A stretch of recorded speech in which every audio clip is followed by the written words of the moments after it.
अस्सलाम वालेकुम।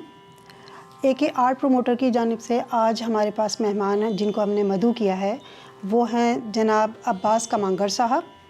मैं इनको अपने प्रोग्राम में वेलकम करती हूँ। अस्सलाम वालेकुम अब्बास साहब। वालेकुम सलाम। जी अल्लाह का शुक्र। अच्छा, मुझे बताएंगे कि आपने शुरुआत जो है वो कहाँ से की, किस तरह से की? दरअसल मेरे जो फैमिली है वो उनसे फ़ाइन आर्ट से जो है गुज़श्ता तकरीबन 250 साल से वाबस्ता है।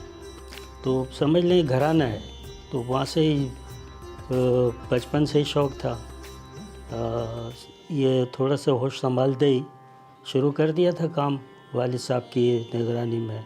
कज़न थे मेरे कासिम साहब, उनसे मैंने काफ़ी सीखा। इस तरह सफ़र शुरू हुआ मेरा फ़ाइन आर्ट्स का। आप किन की शागिर्दी में आपने सीखा और आपके उस्ताद मोहतरम कौन रहे इस हवाले से?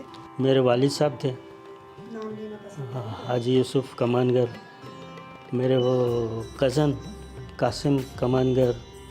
फिर मेरे वालिद साहब के एक शागिर्द थे उस्ताद अब्दुल्ला मवर साहब, उनसे भी मैंने सीखा।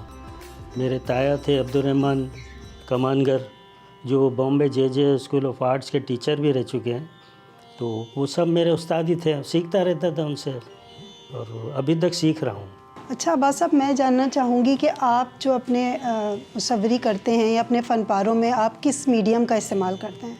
देखिए, मीडियम तो मैंने जो है वो आप समझ लें पेंसिल से स्टार्ट होता है जो भी था, लेकिन मैंने ज़्यादातर स्टार्ट मैंने आयल से किया, उसमें पेस्टल भी किया, बाद में चारकोल भी, वाटर कलर भी, एक्रेलिक भी, जितने भी मीडियम्स हैं उसमें काम तो करना पड़ता है।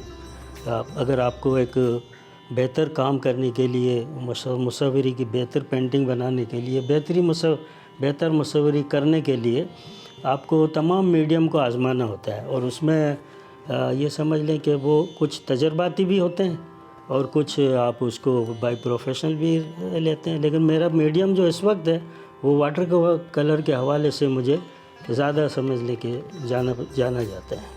अब्बास साहब, मैं ये पूछना चाहूँगी कि आप अपने जो नए सीखने वाले हैं उनको ये बताइए कि जिस तरह से मैं भी आर्टिस्ट हूँ और मैं अपने जो नए सीखने वाले जो छोटे बच्चे हैं जिनको मैं बताती हूँ शुरुआत से कि पेंसिल का प्रेशर ऐसा होना चाहिए और इस तरह से स्टार्ट लेना चाहिए, तो आप मुझे बताइए कि जो नए सीखने वाले हैं उनको आप किस तरह से गाइडेंस देंगे? कोई ऐसा इंस्टीट्यूट है आपका या जहाँ पर आप प्रॉपर इसकी तरबियत दे रहे हो आर्ट के हवाले से? देखें, इंस्पिरेशन लेकर तो काफ़ी लोग काम से सीखते हैं कुछ, लेकिन मेरा कोई बाकायदा जो है वो इंस्टीट्यूट नहीं है। वो इसलिए कि मेरे पास इतना टाइम नहीं होता, और इंस्टीट्यूट का जो तरीक़ाकार है वो ज़रा मुख्तलिफ होता है कि आपको जो है वो समझ लें कि बैक फोर्थ होना पड़ता है, यानी पिछले लेवल से फिर आगे के लेवल स्टेजेस होते हैं ना। तो वो अब एक आर्टिस्ट जब एक उम्र तक पहुंच जाता है तो वो कर नहीं सकता। तो ये है कि कुछ टिप्स होती हैं, वो कुछ आते हैं नए लोग तो उनको मैं दे देता हूँ। और सबसे बड़ा सीखना होता है उस्ताद या किसी अच्छे काम को देखकर काम सीखना, ऑब्जर्वेशन, इंस्पिरेशन, तो उससे सीखा जाता है। ये जो इंस्टीट्यूट होते हैं ये तो एक एकेडमिक आपको नॉलेज दे देते हैं, पढ़ा देते हैं, लिखा देते हैं, उसके बाद तो काम बाद में शुरू होता है। वैसे मेरी एक शागिर्दा हैं वो जो स्टूडियो में मेरे साथ काम भी करती है, मोना अहमद, वो अच्छा काम कर रही हैं इस वक्त। फिगरेटिव उनका भी सब्जेक्ट फिगरेटिव है, क्योंकि ये बड़ा मुश्किल सब्जेक्ट है और बहुत कम लोग पाकिस्तान में करते हैं और हर्डल्स भी बहुत हैं उसमें फिगरेटिव वर्क में। वो हमारे कुछ माशरे की लिहाज से उसको पसंद नहीं किया जाता है इतना, लेकिन वो रियल काम जो फ़ाइन आर्ट्स में दुनिया में जिसको सराहा जाता है, जिसको एक ऑथेंटिकेट काम माना जाता है, जिसमें वो फिगरेटिव आर्ट है। कोई पैगाम देना चाहेंगे आप हमारे व्यूवर्स को या नए सीखने वालों को कि उनको किस तरह से स्टार्ट लेना चाहिए? देखें, अभी ये जब बच्चा सीखना जाता है ना तो उसे कुछ मालूमात नहीं होती, आप दुरुस्त कह रही हैं।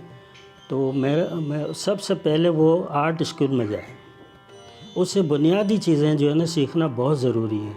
बाज़ स्टूडेंट की जो है ना, स्टूडेंट तो मैं से नहीं कहूँगा, लेकिन बाज़ सीखने वाले जो होते हैं जो यहाँ वहाँ से सीखते हैं, उनको बेसिक नहीं मालूम होता आर्ट का, तो बेसिक वो फिर लाइफ टाइम उनका प्रॉब्लम रहता है। اور ان کی جو بنیاد ہوتی ہے نا جو آرٹ کی، اس پر پھر وہ ایک عمارت کھڑی نہیں کر سکتے، اچھی پینٹنگ نہیں بنتی. تو کچھ ایلیمنٹس ہیں، کچھ اصولس ہیں، وہ تو ظاہر ہے آپ کو اکیڈمک سے ہی ملیں گے، اکیڈمی سے ملیں گے، اکیڈمک اسکول سے. ایک آرٹ پروموٹر کے حوالے سے اگر آپ کوئی پیغام دینا چاہیں تو پلیز بتائیے ہمارے ویورز کو. جی کریم بھائی بڑے وہ میرے اچھے دوست بھی ہیں، اور وہ جو بھی کام کر رہے ہیں، اور اب ایک جو ہوتا ہے نا جذبے سے، نیک نیتی کے جذبے سے کر رہے ہیں، اور ان میں ان کا کوئی بھی جو ہے وہ ذاتی مفاد نہیں ہے. پیورلی جو ہے وہ آرٹ کے لیے، پروموشن کے لیے کام کر رہے ہیں. اے کے پروموٹر جو ان کے نام سے اپنا وہ چلا رہے ہیں ادارہ، اور میں سمجھتا ہوں کہ یہ کریڈٹ ان کو جائے گا، اور تاریخ میں ان کا نام ضرور لیا جائے گا اس حوالے سے. بہت شکریہ آپ کا آنے کا پروگرام میں. تھینک یو سو مچ. السلام علیکم.